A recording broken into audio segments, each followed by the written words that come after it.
Seja bem-vindo ao Visita na Record. Como é bom ter a sua companhia todo final de semana. No programa de hoje vamos falar sobre os planos de saúde. Você sabia que muitas vezes aquele procedimento cancelado pelo seu plano pode ser ilegal? Um especialista explica como identificar abusos e garantir os seus direitos. Também tem tecnologia aplicada à saúde. Você vai conhecer o jogo de computador que pode identificar autismo e déficit de atenção em crianças em poucos minutos. E ainda a expectativa para a 31ª edição da FenaSucro e Agrocana. A feira é o maior evento do mundo focado exclusivamente em bioenergia. Fique com a gente, o Visita na Record começa agora.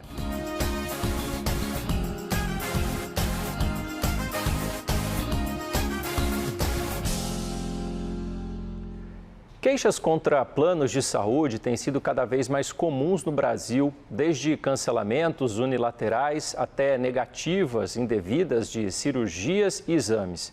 Segundo a Agência Nacional de Saúde, a ANS, foram quase 300 mil reclamações em 2023, ano do último levantamento. E mesmo com esse registro da reclamação, muitas vezes os consumidores se veem desamparados.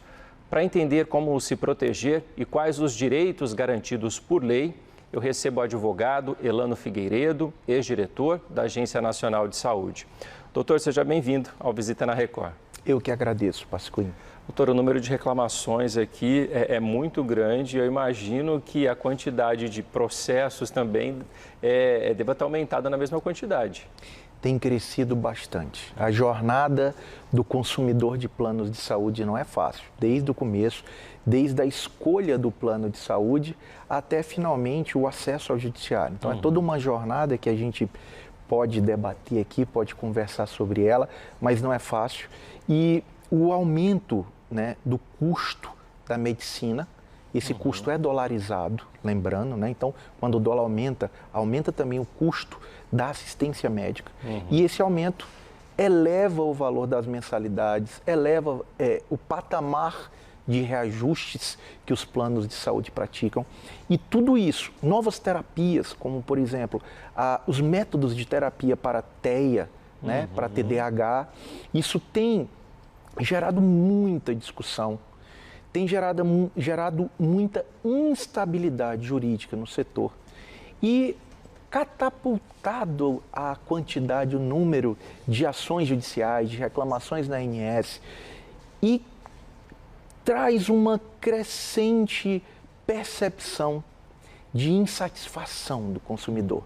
Ele cada vez mais acha que não vale a pena aquilo que ele está pagando ao plano de saúde. Certeza, doutor. E agora, por exemplo, quais seriam as principais reclamações? O senhor citou aí do caso do TEA, mas tem outras situações, do dia a dia que o pessoal reclama mais? Primeiro, eu preciso dizer que isso é sazonal, Isso é de muita época. Por exemplo, vou dar um exemplo de por que é de tempos em tempos. Em 2024, no ano passado, final de 23 e início de 24, o grande problema que nós tivemos, a grande queixa foi cancelamento unilateral de planos de saúde. Tá. O que aconteceu? Uma grande operadora fez uma higienização da sua base. O que eu chamo de higienização? Ela olhou ali os contratos mais deficitários, que davam prejuízo, e ela resolveu, como eram contratos com CNPJ, contratos coletivos, pessoa jurídica, ela resolveu rescindir esses contratos, cancelar. E é possível, a legislação permite isso, sem motivo aparente, ela não precisa justificar, ela só fala, daqui a 30, 60 dias eu não quero mais continuar o contrato com essa empresa. E isso elevou absurdamente o número de reclamações e processos tendo como motivo a rescisão de contrato. O crescimento e a variação das terapias de TEA também são assuntos que elevam o número de ações judiciais. Agora, mais recentemente, o reembolso. O que aconteceu? 24 explodiram fraudes. Na verdade, elas já existiam. O que aconteceu foi a descoberta de fraudes milionárias no reembolso de planos de saúde. E isso fez com que as operadoras fechassem o cerco em relação a esse assunto, aumentassem o rigor para reembolsar, burocratizaram muito. Isso está gerando uma quantidade de ações absurdas. Temos também uma dança sobre o rol da ANS. Por que eu chamo uma dança? Uma dança de entendimentos. No começo, o entendimento era de que o rol é taxativo, olha, a operadora só vai custear o que está no rol. Depois, isso todos os juízes decidiam de maneira diferente. Esse posicionamento inicial foi da ANS. Os juízes disseram, não, é exemplificativo. Quem manda é o médico assistente. E evoluiu até o STJ dizer, não, nós precisamos ter alguma segurança, eficácia, então o rol é o que vale, tem que ser seguido, ele é a referência dos planos de saúde. E depois disso o Congresso editou uma lei mudando novamente o posicionamento desse assunto. Então, a instabilidade de posicionamentos, de entendimentos a respeito de se uma pessoa tem direito a tratamentos fora do rol da ANS ou não, essa instabilidade gera um número de ações absurdas. Então, eu enumeraria, para resumir aqui, nisso, terapias, reembolso, rol, cancelamento unilateral, reajustes. Doutor, quando o senhor fala em rol de procedimentos, né, para quem está nos acompanhando, é que existe ali uma quantidade, né, os planos de saúde, eles têm ali uma lista de procedimentos, né, que eles realizam e que isso está dentro e foi aprovado pela Agência Nacional de Saúde. É isso mesmo. É mais ou menos o seguinte, é como a Anvisa. Eu gosto de comparar com a Anvisa, que fica mais fácil de entender. Um medicamento ele só pode ser comercializado no Brasil se ele passou por estudos, se ele passou por uma rotina pré-definida pela Anvisa, para que a autoridade brasileira ateste. Olha, a segurança de comercialização desse fármaco, dessa droga aqui no país e libera. Ponto. Então, tratamentos, mesma coisa. A ANS tem que ter um corpo clínico que se debruce, né? Um comitê que vai analisar a segurança e eficácia daquilo para o paciente. Por que eu digo segurança e eficácia? Porque uma vez constatada a segurança, a agência ainda tem que ver o seguinte, se mesmo seguro ao paciente, aquele tratamento faz diferença ou não. Eu vou dar um exemplo que todo mundo vai entender. Aquoterapia, tratamento com água, tratamento em que ecoterapia, tratamento de crianças com cavalos, com equinos. Eu não tenho a menor dúvida de que esse tratamento ele pode ser seguro, de que ele faz efeito, de que ele evolui, mas ele pode ser considerado como algo terapêutico, clínico. Para poder entrar nessa lista. Para poder entrar no rol? Não pode. Hoje se entende que não pode. E aí o paciente fica sem a cobertura. Aí, o paciente, eu diria de uma maneira diferente, né? Aí vai depender do poder aquisitivo. Entendi. O paciente tem, ele pode adquirir esse tratamento, pode acessar esse tratamento de maneira particular, se ele tiver condições aquisitivas, ou ele pode buscar no Sistema Único de Saúde, que é o público. O sistema público tem que dar para todo mundo. Então eu diria diferente, eu diria o seguinte, que o plano não é obrigado a dar esses tratamentos que não estão no rol. Se não está ali no rol de procedimentos. Doutor, o assunto é bom, então o tempo vai passando rápido, mas antes da gente encerrar aqui, eu tenho que fazer essa pergunta para o senhor. O que o consumidor deve fazer na hora que vai contratar um plano de saúde? O que ele tem que ficar mais atento? Essa é uma pergunta extremamente complexa, Pascoim, porque todo mundo me faz, a principal pergunta Elano, você é especialista em plano de saúde, que plano eu devo contratar, que cuidados eu devo ter? Então, assim, não tem uma receita de bolo exata, não tem, eu não posso dizer com grande margem de segurança um caminho único. O que eu posso recomendar é que a pessoa observe, primeiro, o seu perfil. Então, eu quero um plano popular, eu quero um plano individual, de baixo custo, ela vai procurar uma coisa. Meu empregador oferece opções de plano de saúde e eu posso aderir. É uma outra coisa. Ou não, eu tenho uma empresa, eu sou empresário e eu vou fazer uma seleção de planos de saúde. Então, existe um plano de saúde para cada característica do interessado em adquirir. Mas vamos tratar aqui do cidadão médio, cidadão comum, que como pessoa física ele vai em busca de um plano de saúde individual. Primeiro que está difícil, plano individual. A primeira coisa que ele vai ter que fazer é constituir um CNPJ para fazer um plano empresa. Mas vamos para aquele mundo do DVC. Se o plano individual houvesse e fosse tranquilo, ele precisa, primeiro, verificar se a operadora que está oferecendo tem registro na ANS. Acesse o ans.gov.br, isso é fácil, e ele busca lá o registro de operadora. A página da ANS, ela dedica um campo especial para ajudar o consumidor na contratação. Ela tem um manual disso aí. Verificou que a operadora tem registro? Eu recomendo identificar quanto tempo ela tem no mercado. Operadoras com menos de 2, 3 anos, é uma aquisição arriscada. Eu prefiro ir em busca, recomendar a busca de uma promoção, de um desconto, em um nome tradicional, em um grande nome de plano de saúde, de operadora de plano de saúde, a se arriscar num valor que se deve desconfiar. Quando é barato demais, desconfie. E a partir disso, é entender a rede credenciada. Os contratos de plano de saúde, eles são muito próximos. A operadora A, B, C ou D, elas vão ter um contrato muito parecido. Então, o que vai diferenciar? A rede de atendimento.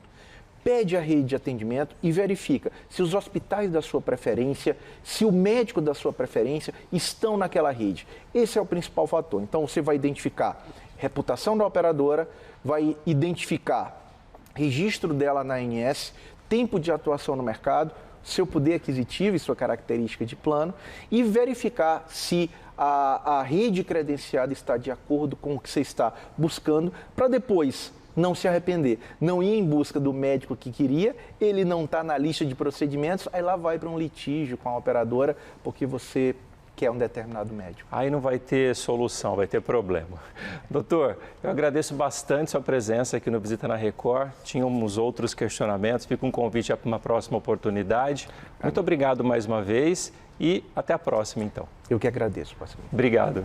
Um simples toque na tela do computador pode ajudar a detectar sinais de transtorno do espectro autista, déficit de atenção e hiperatividade nas crianças em questão de minutos. O segredo desse teste está num joguinho bem simples. Tocar a tela de um computador pode ajudar profissionais de saúde e famílias a diagnosticarem crianças com autismo, déficit de atenção e hiperatividade. O segredo desse teste, desenvolvido por pesquisadores da Universidade de Indiana, nos Estados Unidos, está no movimento do braço. Um sensor preso na mão do paciente monitora cada detalhe desse gesto. O objetivo é tocar exatamente num ponto que aparece na tela. Uma das cientistas explica que o movimento cria um gráfico, onde é possível analisar o vai e vem das mãos. Este seria o movimento para frente, aqui quando você faz contato com a tela, e depois se move para trás novamente.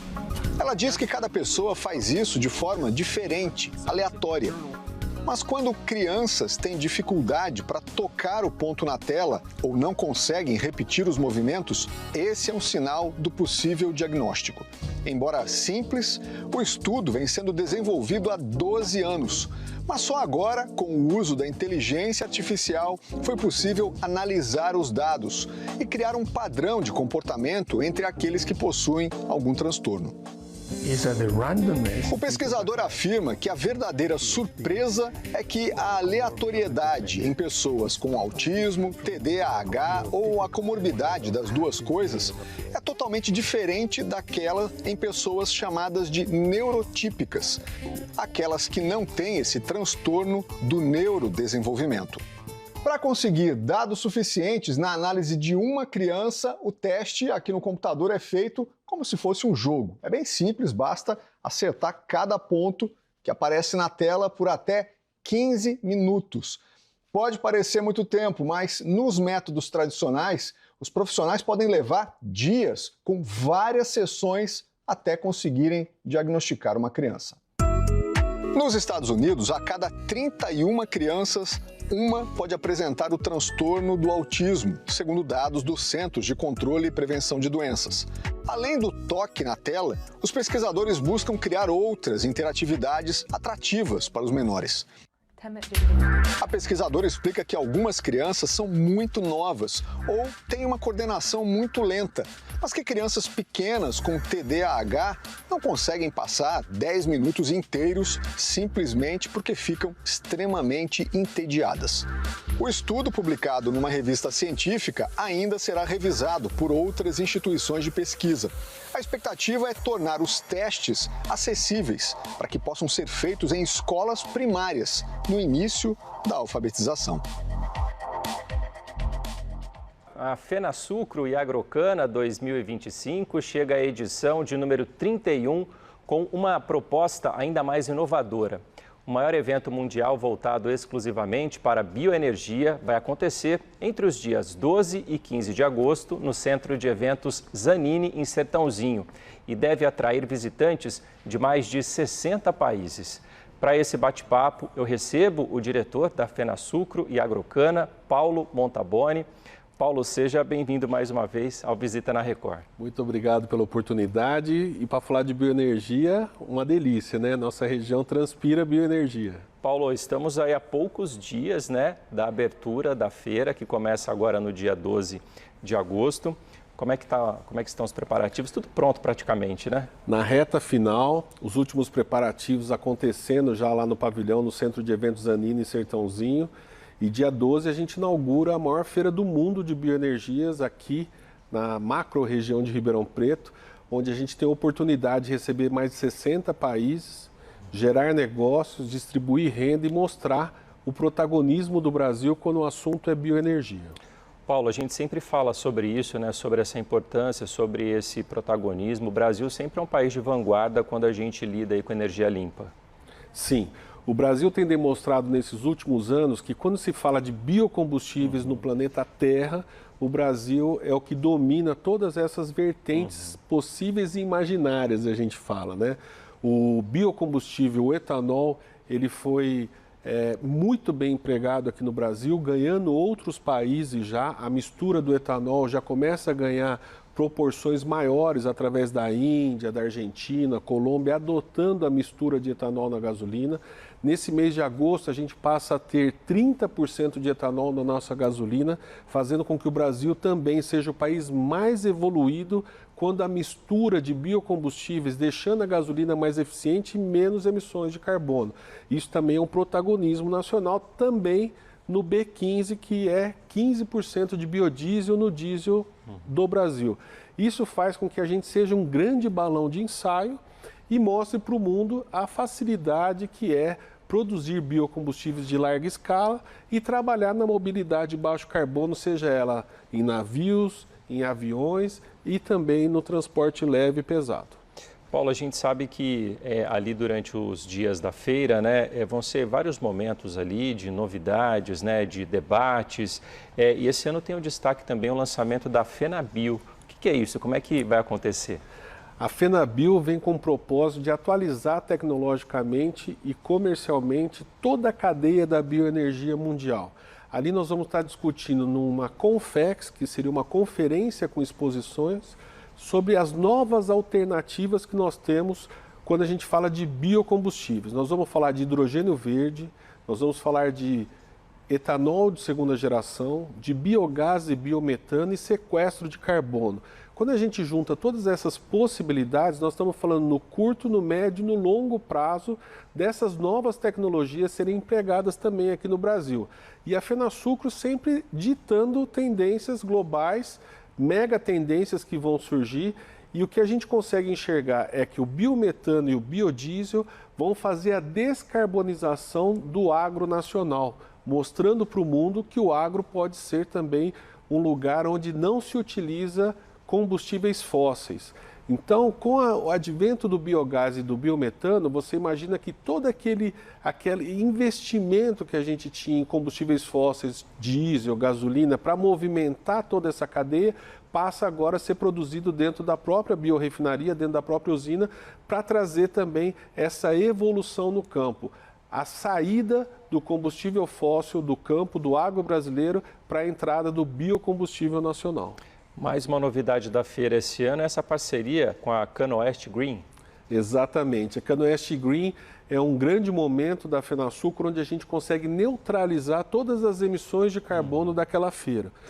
Em parceria com os produtores rurais associados da Canoeste Green, a gente tem na Canoeste um parceiro que faz a neutralização junto com os expositores de todas as emissões que a gente gera. Então, uma feira ambientalmente correta, amiga da natureza, neutralizando as suas emissões de carbono também, sendo uma referência também quando o assunto é ecologia e o futuro das próximas gerações. Paulo, agora a FenaSucro, né, a Agrocana, ela movimenta aí, não só ali o pavilhão, mas movimenta toda a economia da nossa região.